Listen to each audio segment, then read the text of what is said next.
Mi gente, bendiciones. Pueden ocupar sus asientos, felicitándole en este día de resurrección, en este día cuando el sol de justicia una vez más ha dado su luz al mundo. Por ahí está el patriarca Luis. Yo creo que Luis se ponga en pie porque es un patriarca aquí. Y Nuri, pues la saludo allá, sabemos que Nuri, pero póngame al jefe de pie ahí. Bueno, ¿y dónde está Nuri? Y Nuri también. Qué bueno. Pueden ocupar los asientos. Ustedes recuerdan allá en los años 70. Daniel, tú te puedes recordar, ¿verdad? En los años 70 cuando... Y también Donna, Ruth, yo me recuerdo a los 70 porque ese es mi tiempo. Venían durante todos los domingos de resurrección, Miguel y Bella, venían la gente a la iglesia, las damas se ponían su sombrero. Eso lo hemos perdido en estos años. Rosa tenía una colección de sombreros.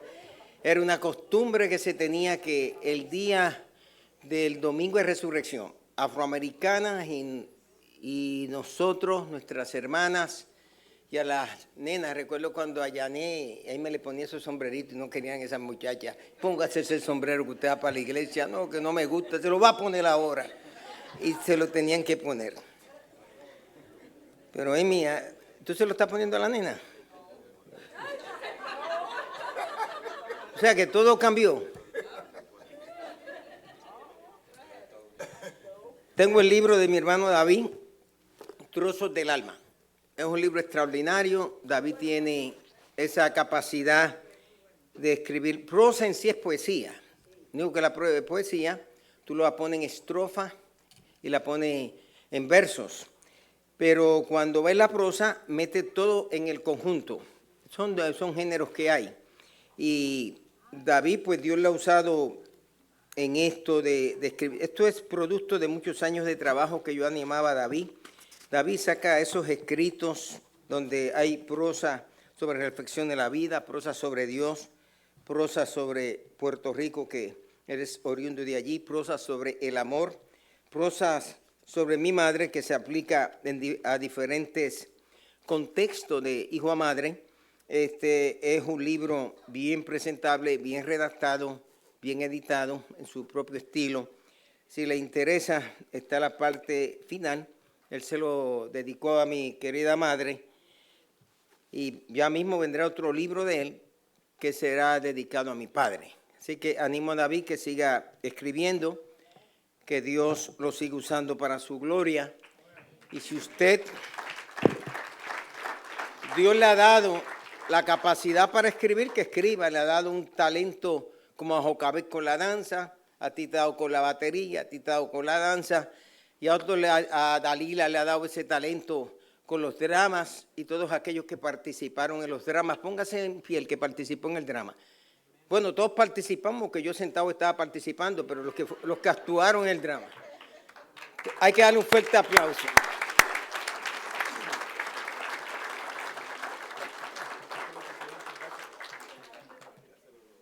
Hoy me va a tocar exponer un mensaje. Y yo tengo más de casi 1,800 sermones publicados, que es un buen número. Spurgeon publicó 3,000, nunca podré ser como un Spurgeon, pero ese listado de sermones que a lo largo de los años están publicados. En América Latina me han clasificado como el predicador de las series más extensas y esta iglesia lo ha atestiguado. Hemos predicado casi 2 años, 3 años de Pablo, desde este púlpito, y otra serie. Estamos en el Cantar de los Cantares y continuaremos hasta que Dios nos pueda ayudar. Pero tengo la costumbre, a veces sí, me puedo acercar a un sermón anterior y puedo trabajar, refrescarlo. Y si recuerdo que fue de mucha bendición, quizás 5 años atrás, 7 años atrás, vuelvo y lo refresco, quizás lo actualizo. En esta ocasión me dispuse a trabajar bajo una temática que precisamente surgió durante el drama mientras estaba allí sentado, al lado de mi hermana Mirta, y a medida que veía el drama, la temática me capturó. Y era una temática de los milagros del Cristo resucitado. Luego era tratar de pensar en qué puntos yo pudiera trabajar y elaborar este sermón. El sermón es un arte. Predicar es un arte. A los que nos gusta la prédica es un arte. Como a los que les gusta cocinar es un arte. Y me puse a pensar en algunos puntos y deseo compartirlos con ustedes. Entiendo que por la manera que me preparé puede ser larguísimo, pero sería injusto que un auditorio tan bueno como ustedes tengan que sufrir con un predicador más de 45 minutos. Les quiero invitar así a acercarnos a Mateo 28:10.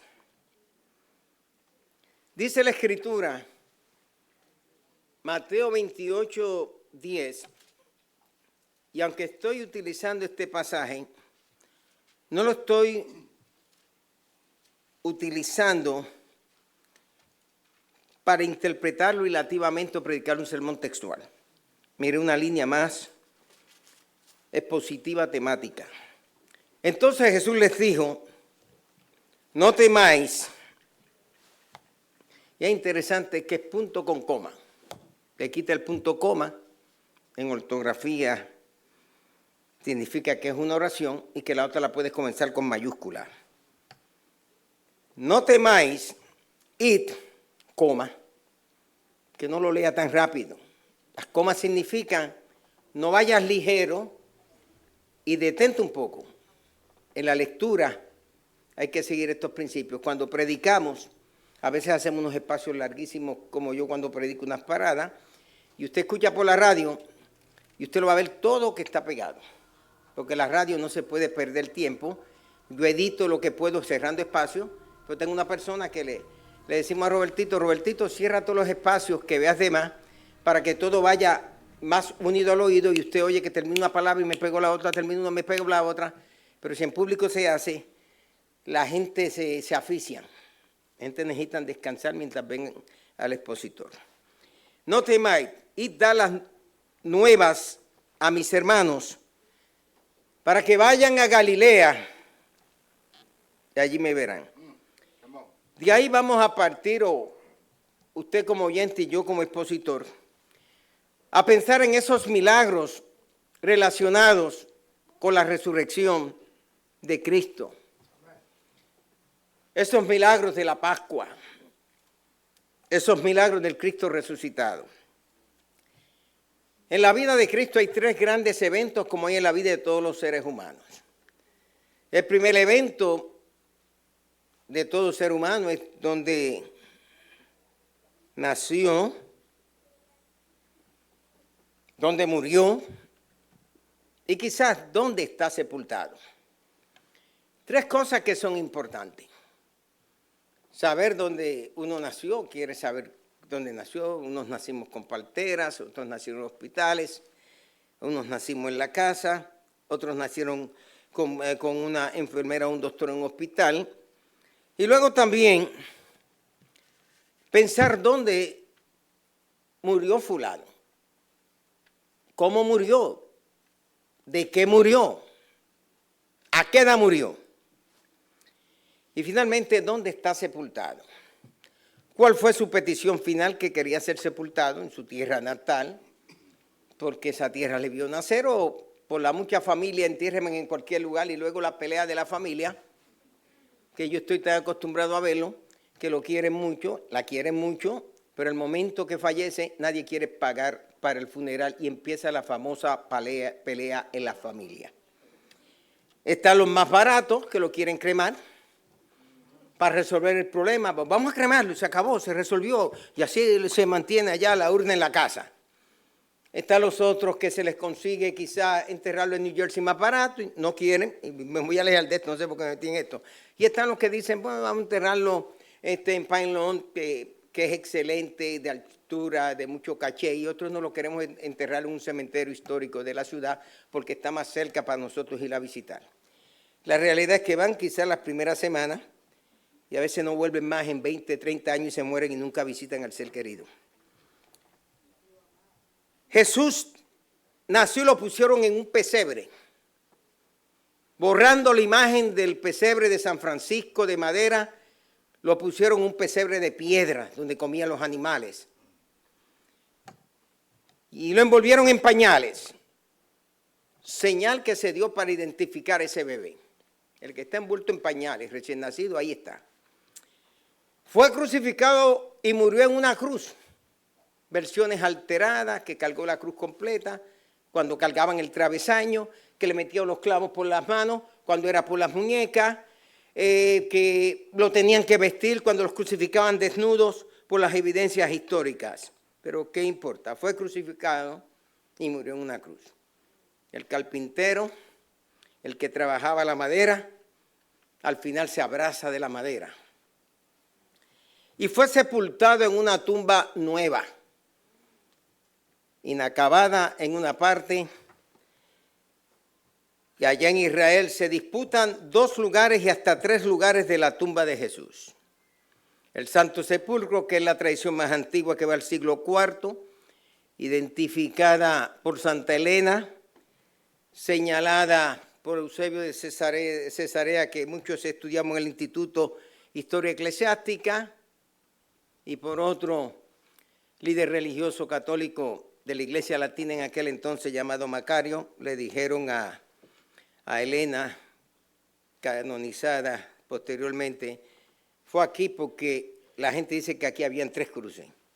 Ella destruyó un templo de Venus que había allí, que hizo Adriano, y en ese lugar se levantó lo que hoy día se conoce el Santo Sepulcro no de los católicos per se, sino de diferentes grupos como los armenios, como el grupo de los ortodoxos griegos, católicos romanos, y todos pelean por un pedacito que frente arriba hay una escalera que lleva más de 200 años y nadie se atreve a tocarla, porque en una modificación la dejaron. Y luego aparecemos los evangélicos en el siglo XIX, y el general Gordon desde la puerta de Damasco, la más hermosa de las puertas, mira hacia una pequeña meseta, y cuando observa hacia ese lugar, a esa cantera donde cortaban piedras quizás para el templo y la construcción del templo, ve la calavera. Y él dice, hoy mis ojos han abierto, esta es una revelación grande. Se dio la tarea de comprarle ese terreno. La iglesia británica pagó por eso, y hoy día se tiene allí el jardín de la tumba, donde vamos nosotros los evangélicos y podemos experimentar, meternos dentro de ese sepulcro. El de los católicos no podemos entrar, pero al final de cuentas, haya sido el Santo Sepulcro, haya sido en el jardín de la tumba, o quizás aquellos que amamos un poco la arqueología bíblica, descendemos a las grutas subterráneas que hay en el Santo Sepulcro y nos encontramos con otro sepulcro que dicen que ahí era que pudo haber estado nuestro Señor. La realidad es que Él no está en el Santo Sepulcro, Él no está en la tumba del jardín de la tumba, Él no está en la otra tumba que está más abajo. Él ha resucitado y esa es la noticia que tenemos que compartir. Les quiero invitar a pensar en primer lugar en el milagro de los lienzos doblados. En Juan capítulo 20, versos 5 al 7, dice que Juan llegó más rápido que Pedro, más joven, más agilidoso, más rápido para las cosas, y Pedro, quizás con más edad que él, llega un poco más tarde, pero cuando Juan llega se detiene, temor, deferencia a su autoridad, respeto a Pedro, temor de ver que encuentre allí el cuerpo y que eso sea para ellos una derrota emocional, deja que Pedro entre. Y bajándose para entrar, quería mirar. Y cuando miró, vio que los lienzos estaban allí, que el sudario estaba doblado, y entró en el sepulcro y vio que aquel sudario que estaba sobre la cabeza de Jesús no estaba puesto con los lienzos.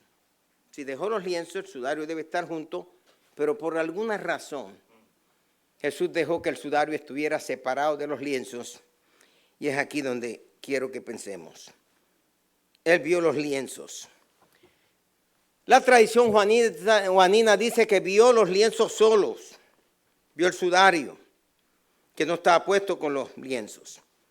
Hay una tradición de las muchas y miles de reliquias que la Iglesia Católica conservan, como los musulmanes y otros grupos religiosos.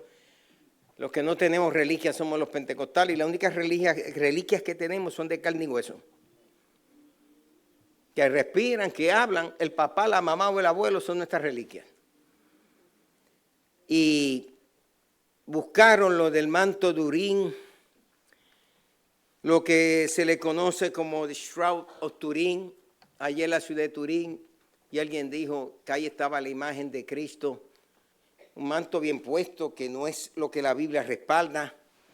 Lo sometieron al carbono 14 y encontraron que en los siglos 13 y 14, 1393 a 1390, al someterlo, eso solamente era un manto que correspondía a esos siglos, cuando el estilo de preparar los muertos era diferente.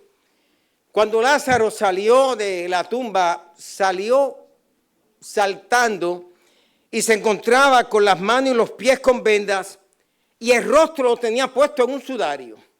Entonces corresponde entender que a Cristo también le pusieron las vendas como se las pusieron a Lázaro, como era la costumbre de sus días, le pusieron el sudario en la cabeza y no simplemente lo envolvieron en un manto que reflejó o tuvo una transmisión negativa para hoy transformarlo en un positivo y ver el rostro de Jesús. Pero a Lázaro le tuvieron que quitar, dijo él, desatarle y dejarle libre. Le tuvieron que quitar los lienzos con los cuales iban preparando el cadáver del difunto en los brazos, en las piernas, luego alrededor del cuerpo. Luego le ponían el sudario en la cabeza y le cubrían, por razones que no quisiera hablar, que más responde al trabajo funeral. Pero Jesús mandó a que le quitaran las vendas, a que le quitaran el sudario. En el caso de nuestro Cristo, con la muerte derrotó a la muerte y con la resurrección nos dio la garantía de que la muerte no nos puede vencer. Y que era libre de todo aquello que lo podía atar con la muerte. Aquellos lienzos, aquel sudario, los dejó nuestro Cristo allí, dándonos garantía que en la resurrección de los santos, pasados, presentes, futuros, de aquí a 1000 años los que mueran, después de 10,000 años atrás los que hayan muerto, partiendo desde el inicio de la cristiandad, vamos a gozar de la garantía que ninguna ropa, ningún ataúd, por más herméticamente que esté sellado. Yo tengo una llave ahí que David la usa y yo cuando traemos aquí ataúdes a la iglesia. Les bajamos, damos la vuelta, les movemos, bajamos la almohada para que no se afecte el rostro con el maquillaje que se le da, se le cubre y luego cuando va al próximo culto levantamos de nuevo, con la manigueta le damos, vamos acomodando la cabeza, pero también hay un lac con esa misma manigueta que se le pone un extremo, se le pone al otro extremo y ahí hay una prisión para el cuerpo que inerte se encuentra ahí, pero un día en la resurrección no se necesitará abrir ese ataúd, no se necesitará quitarle esas ropas, así como Cristo pudo meterse en la inmaterialidad y pudo hacerse fuerza a través de lo que lo podía atar y dejó el sudario y los lienzos allí donde estaban. Porque se desvistió sin dejar las cosas desarregladas y se vistió con su túnica de gloria que solo el Padre Celestial se la podía dar. Pero esos lienzos para poder aplicar y contextualizar nos recuerda el orden también.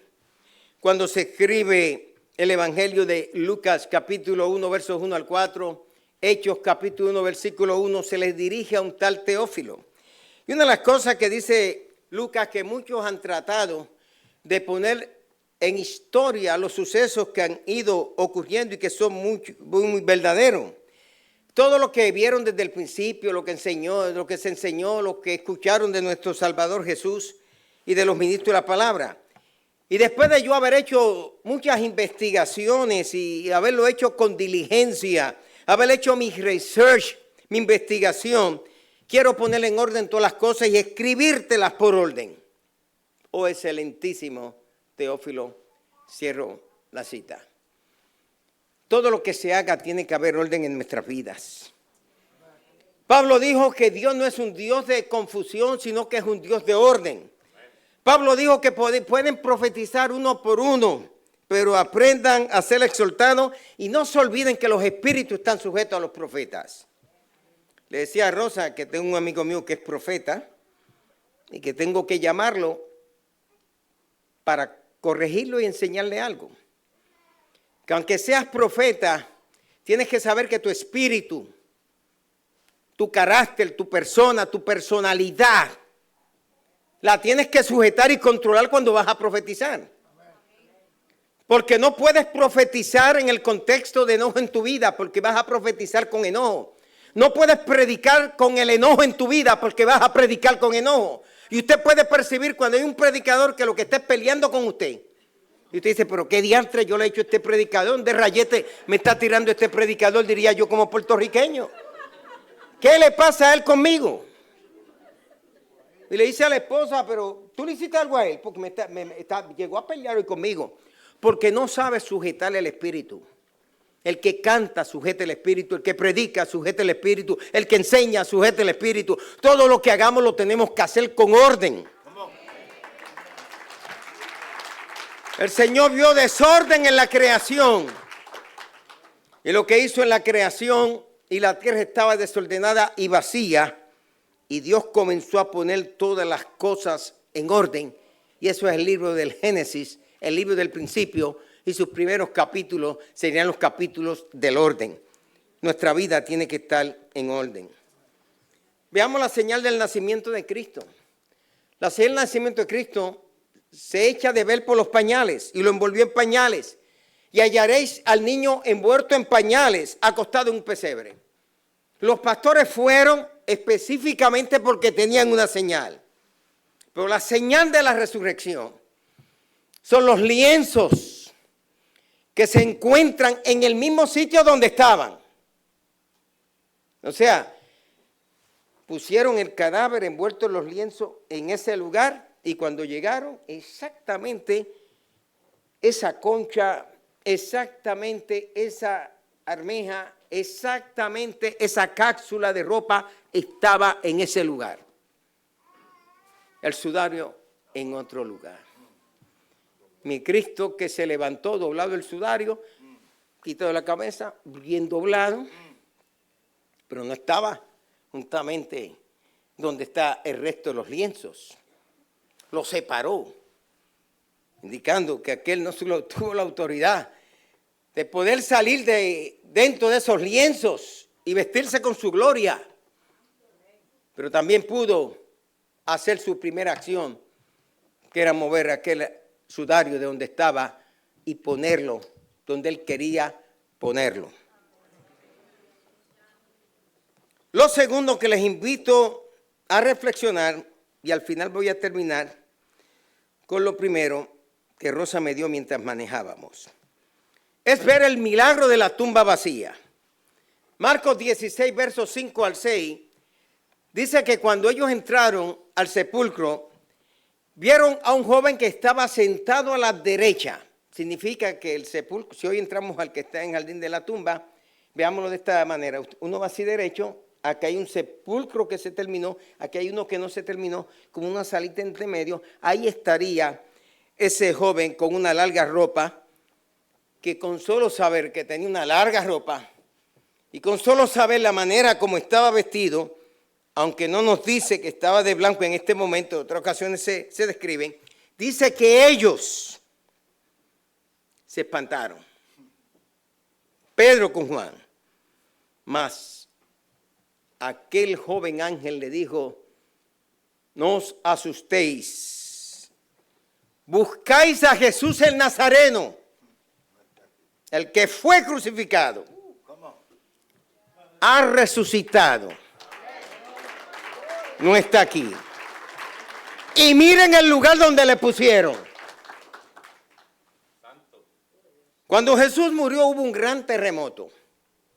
Pienso más local que general, porque no hay indicio de Flavio Josefo que todo lo contaba y era de esos días decir hubo un terremoto que destruyó la antigua Jerusalén completa. Pienso que fue más localista quizá, donde estaba el Calvario, y localista en el Monte de los Olivos, donde están los antiguos sepulcros, está Zacarías, está Malaquías, está Débora, y están otros muchos enterrados en el Monte de los Olivos, los que hemos visitado allá muchas veces. Y hubo un terremoto, y la tierra tembló, las rocas se abrieron,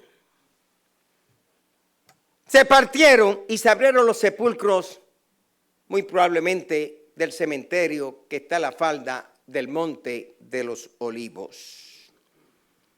Y aquel centurión vio esto, los que estaban con él. Eso les causó temor porque están experimentando en el mismo lugar de la crucifixión algo inesperado, algo de efectos sujetos a esa circunferencia.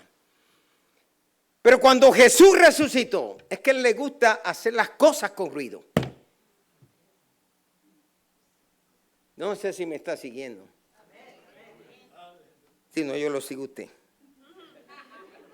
Mateo 28, 2 al 4 nos dice que hubo un gran terremoto, porque un ángel del cielo había descendido, había removido la piedra, se sentó sobre la piedra, parecía un relámpago, vestía blanco como la nieve, y los guardas temblaron y se quedaron como muertos.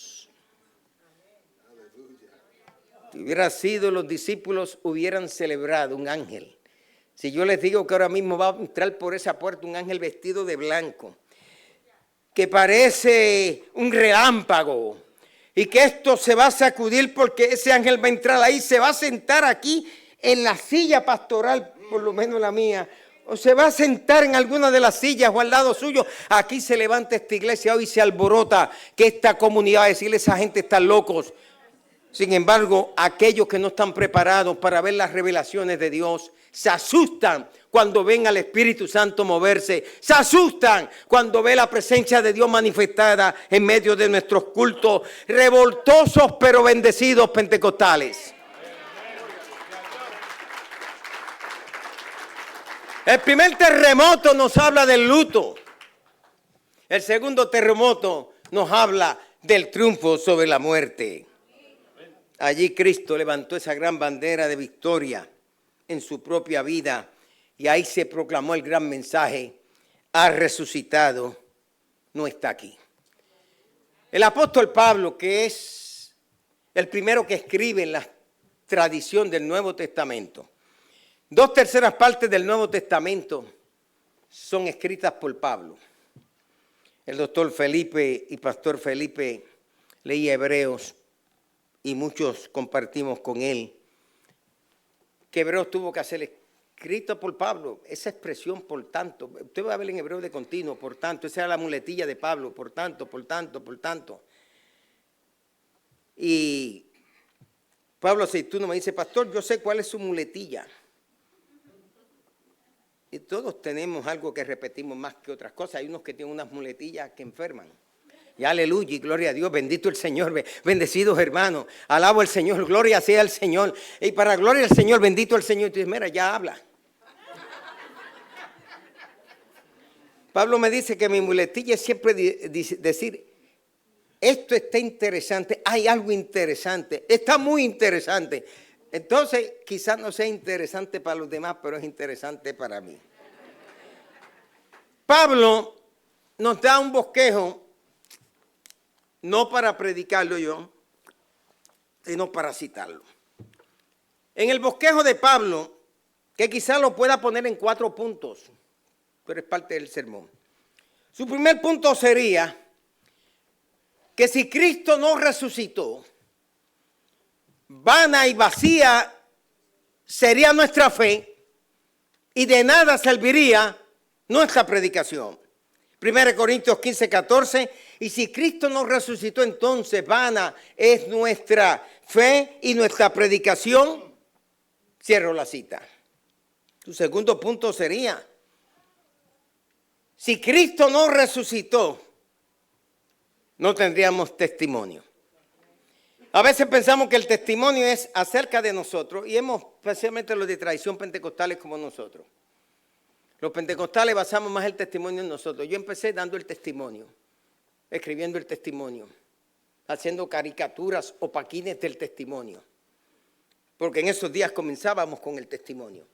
Los muchachos hacíamos un desfile, una pasarela de testimonio. Aquel estuve 5 años en la cárcel, aquel estuve 2 años, aquel estuvo 1 año, aquel que estuvo 1 mes, entonces tenía que meter un paquete para decir que estuvo 6 también.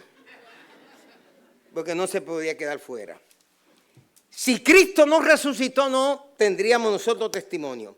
1 Corintios 15, 14 dice, y somos hallados testigos falsos de Dios, porque hemos testificado que Cristo resucitó, el cual no resucitó, si en verdad los muertos no resucitan. Si Él no resucitó, no pudiéramos hoy predicar a un Cristo resucitado. Tendríamos que tomar todos esos sermones, juntarlos como pila en el tiempo de la Reforma, como pila literaria en el tiempo del Holocausto por los alemanes contra los escritos de los judíos y encenderlos en fuego. Tercer punto de Pablo hubiera sido, si Cristo no resucitó, todo hubiera sido en vano. Nuestra fe, nuestra doctrina, nuestros cánticos, nuestras reuniones, nuestros bautismos en agua, bautismo con el Espíritu Santo, la cena del Señor, el dedicar a nuestros niños, el construir templos, todo hubiera sido en vano. Pero dice Pablo, 1 Corintios 15, 16, y si Cristo nos resucitó, vosotros estaríais en una fe que es vana y aún más todavía estuvieran en pecado. Si Cristo nos resucitó, a pesar de que dijo consumado es, a pesar de que dijo Padre perdónalos porque no saben lo que hacen, que no era solamente para aquellos, era también para nosotros. A pesar de que dijo, desde hoy estarás conmigo en el paraíso, no era solamente para Él, que fue literalmente y directamente a Él, pero nos dio una esperanza del paraíso a nosotros. A pesar de que dijo, consumado es, por omitir las otras palabras, era para decirnos, tetelestai, he acabado, he terminado, he ganado la batalla, he vencido al enemigo, esto está cancelado, los declaro absueltos. Ese tetelestai es el todo de la vida cristiana.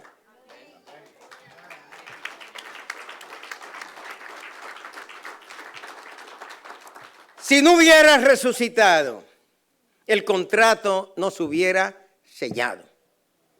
Pero porque Él murió por nuestros pecados y resucitó al tercer día, al viernes de crucifixión le siguió después un domingo de resurrección.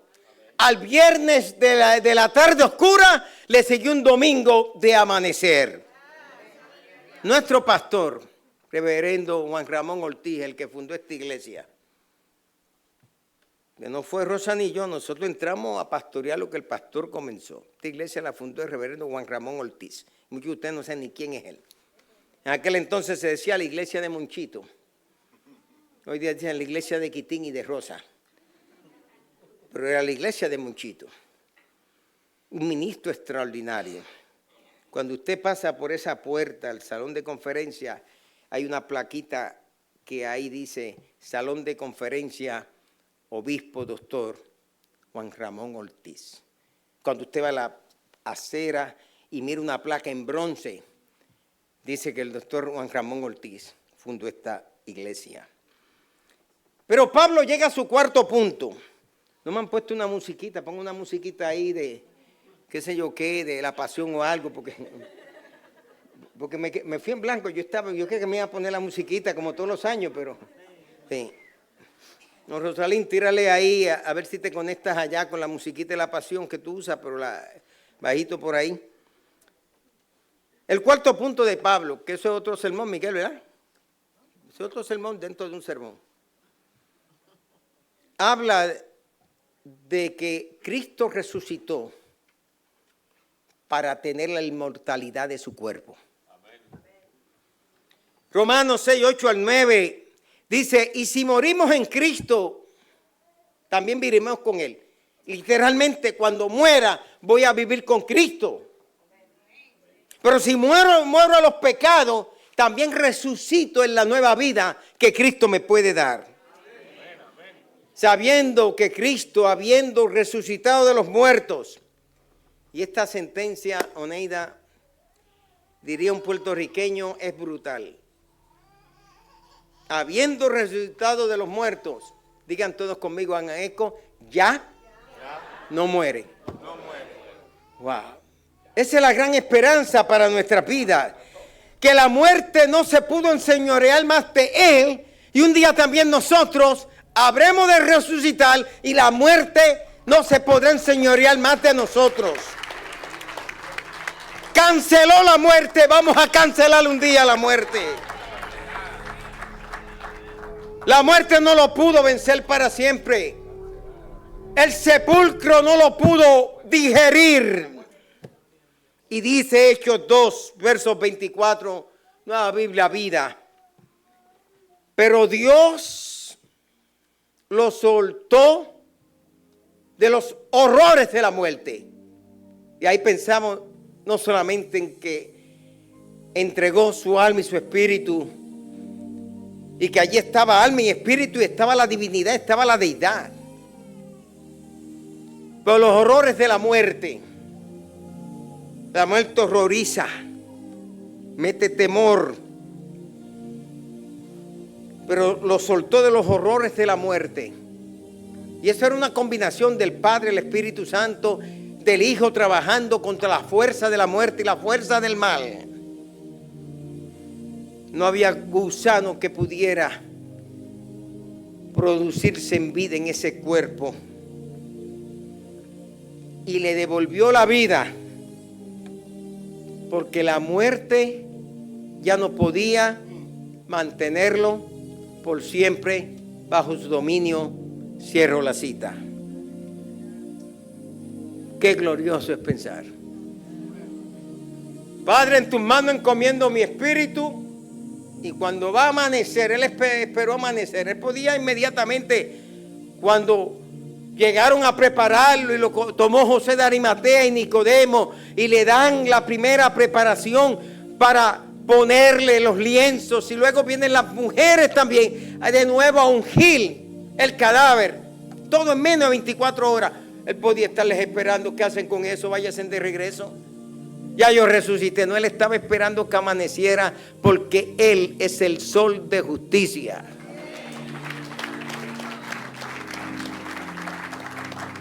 Por eso el pan de la cena en las tradiciones católicas y otras tradiciones se va transformando en una hostia, creando ese sol de justicia, representando a Cristo como ese pan de justicia. Y tercero, y voy a cerrar, el milagro de las apariciones. Y si le digo que van a ser como 10 puntos las apariciones, usted se va a frustrar y se me va a desanimar. Pues le aseguro que 10 lo pondremos en menos de 2 minutos. Hay que ir al relato más antiguo de la resurrección. Hay que ir al relato más antiguo de sus manifestaciones. Y el relato más antiguo lo registró Pablo. No que no habían tradiciones, la gente estaban contando. Recuerde que toda historia escrita comienza como historia oral.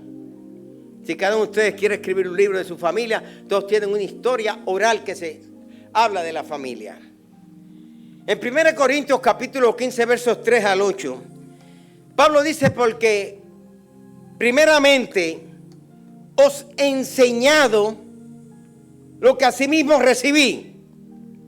No dice del Señor, significa de la tradición oral, de lo que se contaba, lo que Lucas le contaba, lo que otros le contaban. Pablo se convierte unos 4 años después de la crucifixión aproximadamente.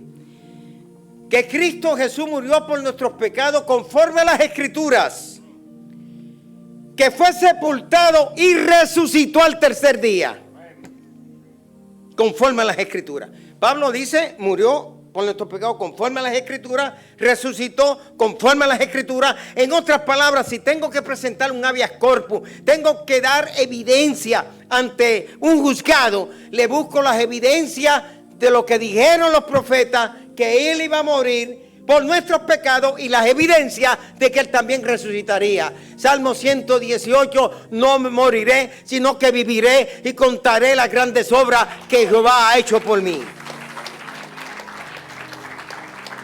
Ese era el salmista haciendo sus oraciones, pero era Cristo hablando a través del salmista. Antes de encarnarse ya él había hablado, ya había orado. Pero aquí nos metemos en algo, y es que Pablo dice, apareció primero a Cefas, después apareció más de 500 cristianos, creyentes, discípulos. A Santiago, Jacobo, que es el nombre correcto. Que Santiago es una conjugación de San Jacobo. El nombre Santiago viene de San Jacob y de ahí nació el nombre Santiago, se latinizó. A Jacobo. Después a los 12. No intentaré meterme aquí, pero ¿cómo va a decir a los 12? Que ahora son 11. No le apareció a Judas, pero Pablo dice después a los 12. Cefas, después a los 12, menos uno que Judas, 11.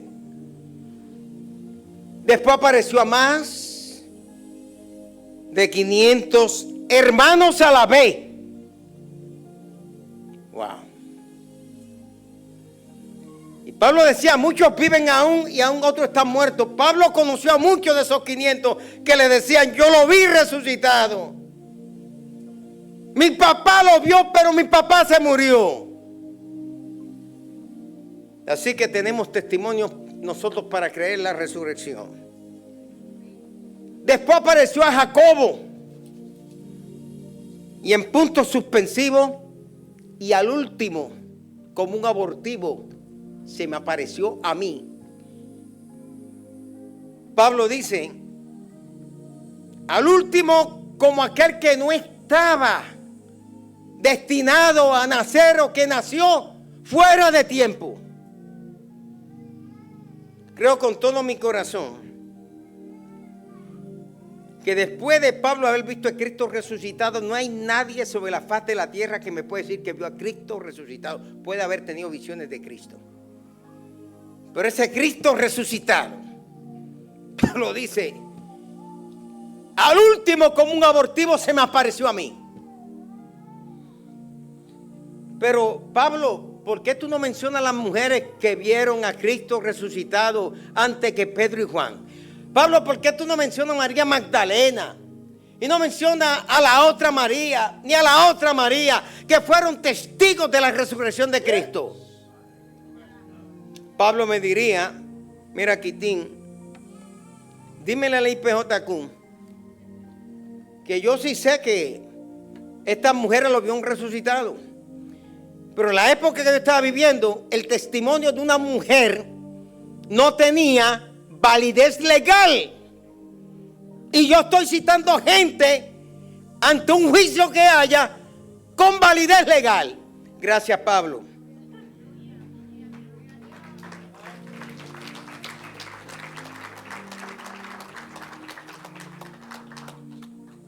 Más de 500 lo habían visto.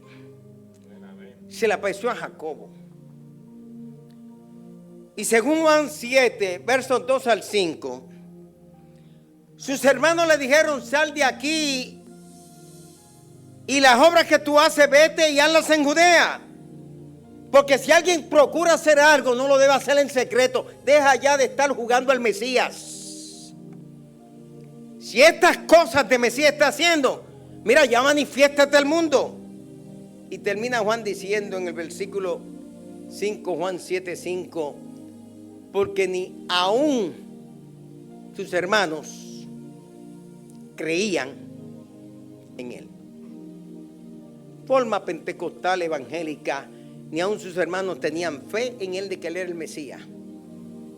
Se crió con nosotros, tomó el trabajo de nuestro padre José, ha sido un excelente carpintero, anda con un grupito ahí de pescadores que no saben nada de teología y son los más que faltan a la sinagoga, porque en aquella época los más que faltaban a la sinagoga eran los empleados, los que trabajaban en el campo, los que estaban quizás trabajando en la pesca, gente de oficio para servir al público, de ser facilitadores, no eran gente de estar metido en iglesia.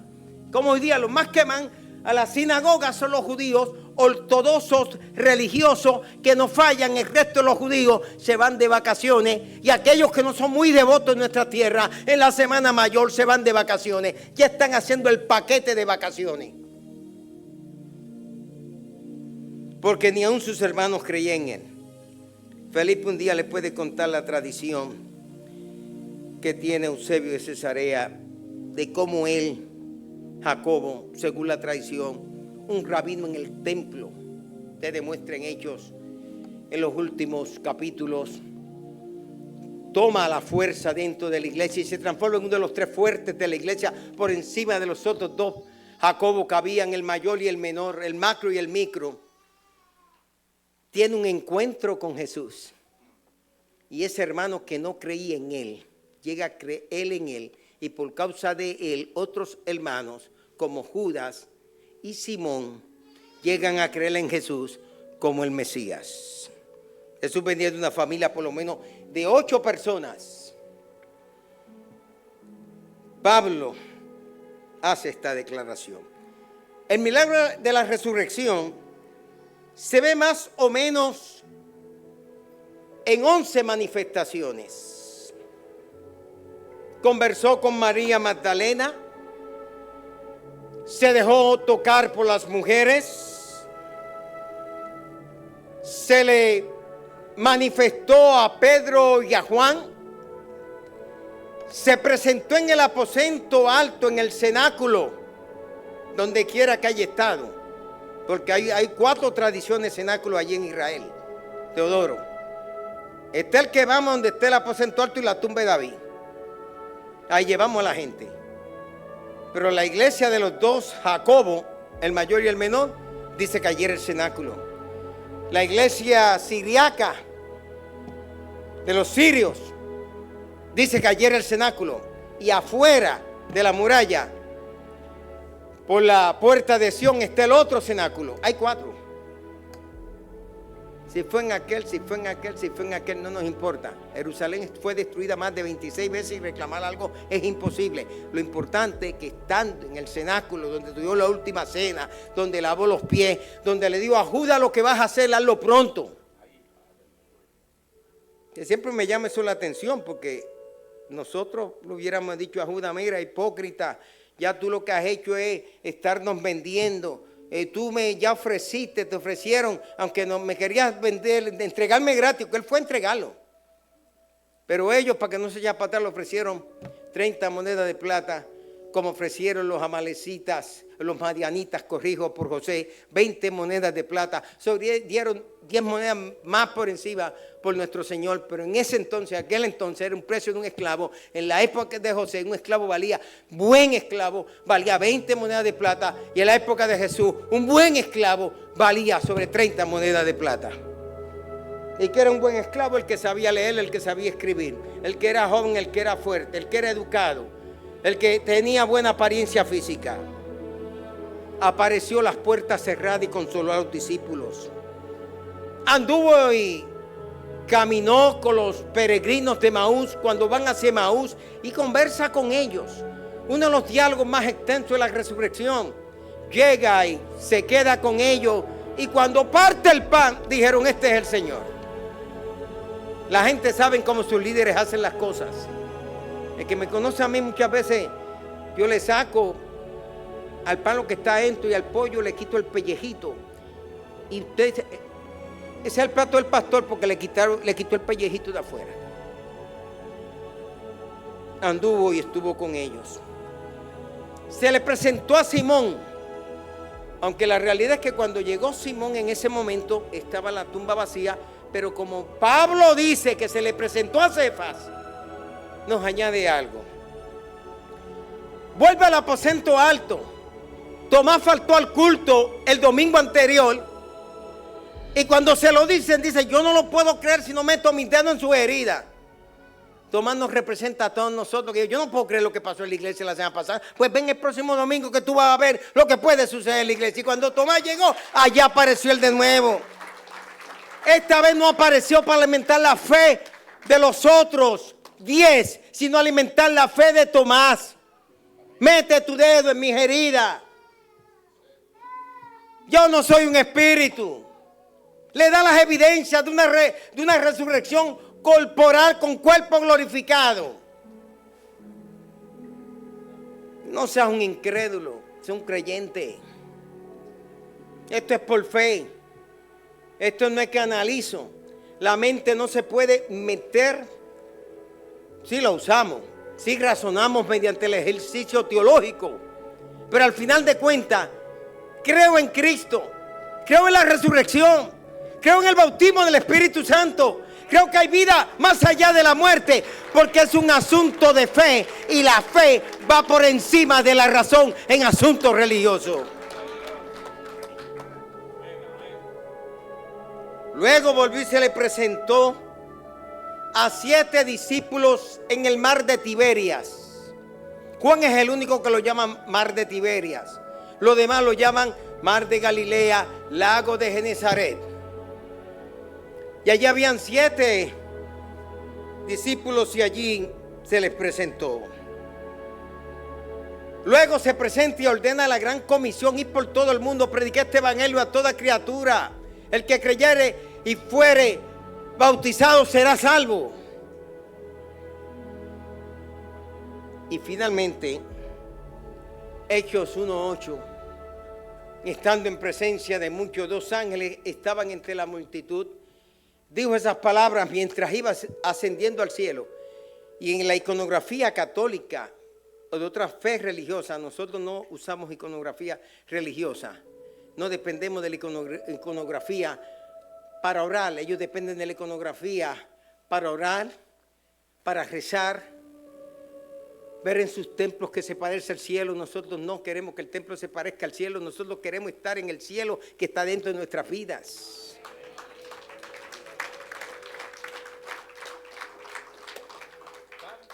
Y mientras los bendecías y entra el proceso de la ascensión, les dijo: y recibiréis poder, y me seréis testigo en Jerusalén, en Samaria y hasta los confines de la tierra. Dijo, iglesia, que tú ibas a recibir un poder de explosión, un poder llamado dunameos, dinamis, un poder que te iba a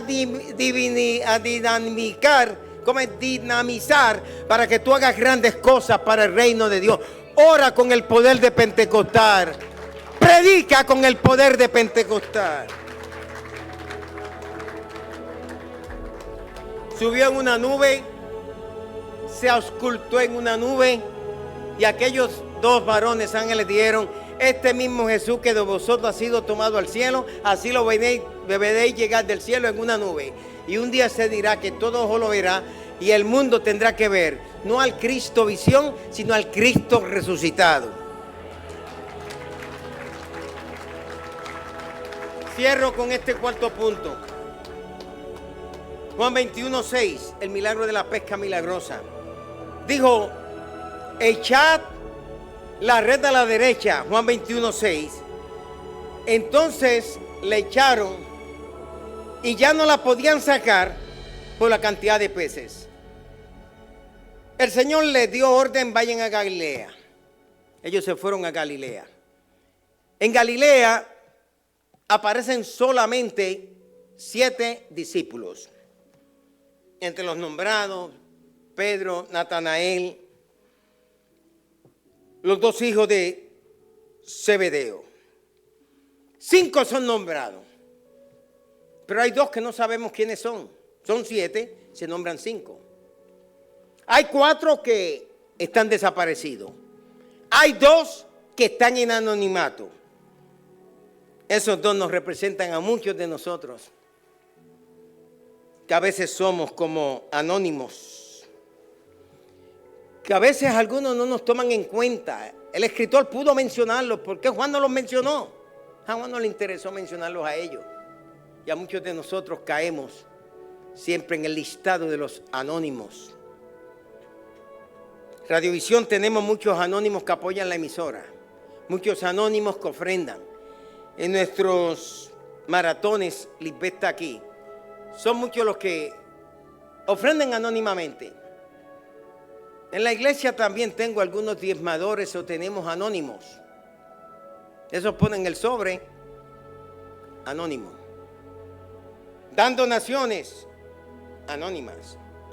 A tu vida llegan bendiciones de alguien que a veces son anónimas. Enrique, llegó de momento un sobrecito. Yo a veces he abierto la Biblia, si no es para que usted lo haga, no. He abierto la Biblia, digo, un sobre, ¿qué me dijo esto, Rosa? O a veces he visto a alguien en una necesidad y Rosa me dice, hay que darle un sobrecito. Y pasamos, ¡pam!, se lo colamos en la Biblia, porque veo que tiene una necesidad. Todo es que cuando la persona abra su Biblia, diga, wow, Señor, gracias, estaba orando por $50 y mira, Señor, acabo de abrir mi Biblia y tú me das $50 y ese domingo esa persona estará dando un testimonio de provisión. Hay otros que van a dar $20 y lo levantan alto, hermano, le quiero bendecir, siervo de Dios, tenga estos $20. Vamos a tomarle un selfie, ahí viene el selfie rápido, ¡pam!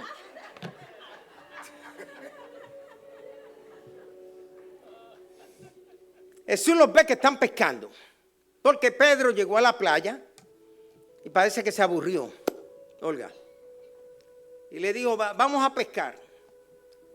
Con él se fueron 6 más y 4 se quedaron en la playa, porque estaban los otros ahí, todos estaban juntos, los mandó a todos, a los 11. Pero aquellos dijo, nada, vete tú a pescar, porque de seguro que eran aquellos que no eran pescadores. Mateo de seguro no iba a estar allí. Quizá Simón no iba a estar allí, que no era pescador. Y podemos nosotros buscar los nombres de esos 4 que se quedaron. Y quizás de los 2 anónimos, los callados siempre dentro de los discípulos, porque hay 2 de los discípulos que nunca hablan, pero están callados. El Señor lo está viendo a ellos. Él está en la playa del mar de Galilea, del lago de Genesaret. Desde aquí le grita y le vocea. Ya lo había hecho antes, pero ellos se olvidaron de las clases. A veces el Señor nos enseña algo y después nos olvidamos. Ya le había dicho antes, echen la red a la derecha, pero vuelve, echad la red a la derecha. Echen la derecha. Y uno cae en sospecha y dice, me parece que es el Señor. Y ahí llegan. ¿Dónde está el Señor? Cuando llegan, el Señor le está preparando un desayuno. Un pez con pan. Pero en el aposento alto le preparó otro desayuno, un pez con miel y les dio de comer. Ahora le da otro desayuno, un pez con pan.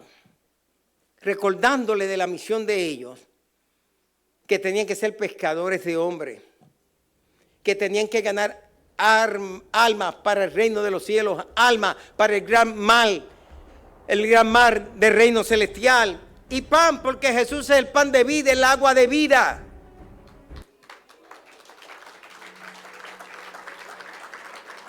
Venid en pos de mí, os haré pescadores de los hombres. Y Él está recordando todo el tiempo, no se olviden de este ícono del pescado en sus vidas. Ahí está, nosotros no olvidamos. Este es nuestro logo. En nuestro logo está la paloma del Espíritu Santo. En nuestro logo está la cruz que Cristo fue crucificado. Pero en nuestro logo está el ictus, está el pescado y está la paloma recordándonos del poder del Espíritu Santo. Y cierro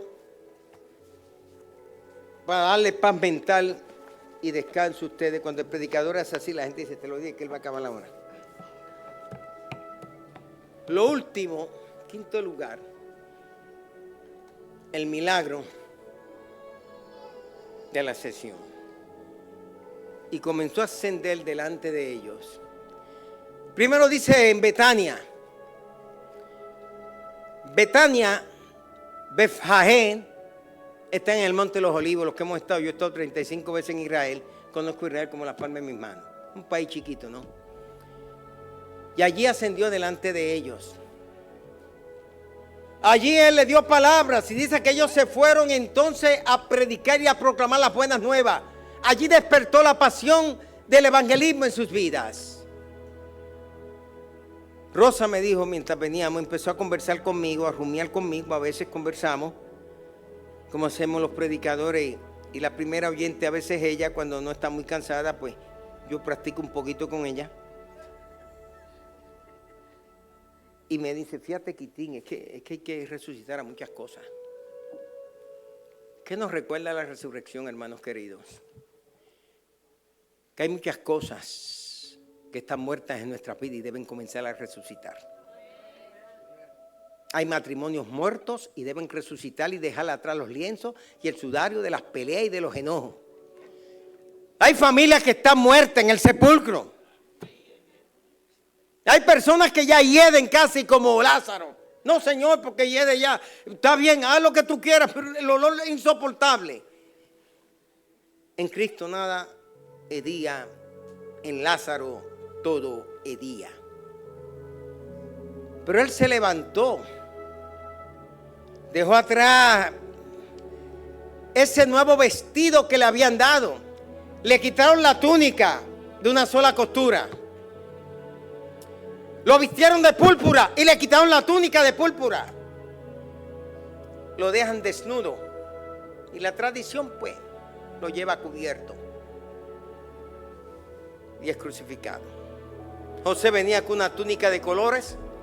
Se la quitan. Le ponen túnica de esclavo. Se la quitan. Le ponen túnica de preso. Se la quitan. Pero termina con una túnica de ser el segundo después del faraón. Tu sudario, aquello que te cubre la cabeza, los malos pensamientos, las cosas que pululan, las cosas que están presas en esta cárcel federal que está aquí dentro. Un día será libre de su sudario. Y lo vas a tener que doblar, tomarlo y doblarlo. Ponerlo ahí bien dobladito y dejarlo ahí bien dobladito. Problema, ya tú no puedes más conmigo. Tribulación, ya tú no me vas a hacer rendirme. Situación de necesidad, Él me va a responder. Mi promoción y mi día ha llegado hoy. Y esos lienzos que parecen atarte, que no te dejan avanzar, mucha pobreza, mucha necesidad, mucho rechazo. Vas a los sitios y parece que eres el mister invisible y Mrs. Invisible. Vas a hablar, siéntese caballero, que tengo otra persona para atender. Pues ven acá, ya yo estoy. Te vas a recortar, no, ya yo tengo el otro que llegó, pero llegó primero que tú. Pero yo hice cita, no tiene que esperar. Oh, pastor, le voy a dar la mano. Perdona, que le tengo que dar la mano a fulano que es nuevo. No te preocupes. Esos lienzos hay que dejarlos en el mismo lugar donde estaban. Y tienes que levantarte como un resucitado a una nueva vida, inspirada por el gran maestro Jesús de Nazaret.